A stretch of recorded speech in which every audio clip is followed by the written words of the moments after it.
Hi everyone. So for defining HPT and ISPI standards, I created some slides to go along with it. So HPT stands for Human Performance Technology, and the definition has evolved over the years since there are changes throughout time, of course, and then research is interpreted differently by each individual who is conducting the research and also interpreting other researchers' findings. So from the textbook, it states that the study and ethical practice of improving productivity in organizations by designing and developing effective interventions that are results-oriented, comprehensive, and systemic. And Pershing, he shares that this definition with his students along with clients when he's describing HPT to them. And so, as we saw in the textbook, there were a lot of other definitions from scholars.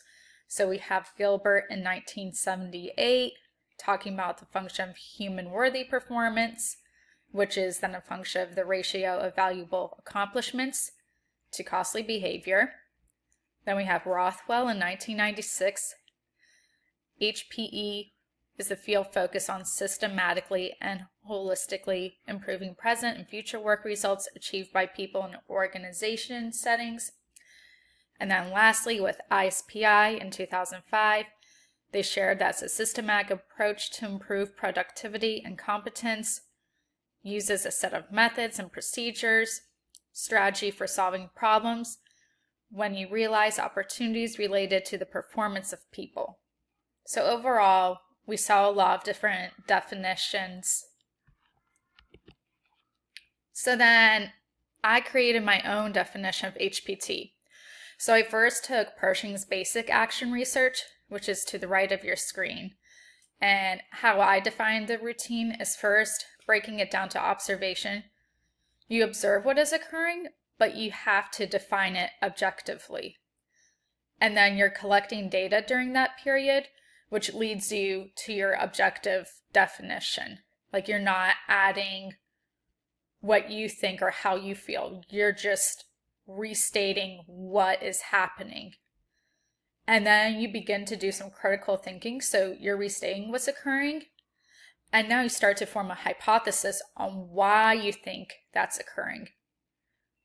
And then the third step, you're going to create and carry out an action plan. So you have to determine what the needs are, plan for an implementation to make that change. You start your intervention, and then you evaluate the impact of the intervention that you started.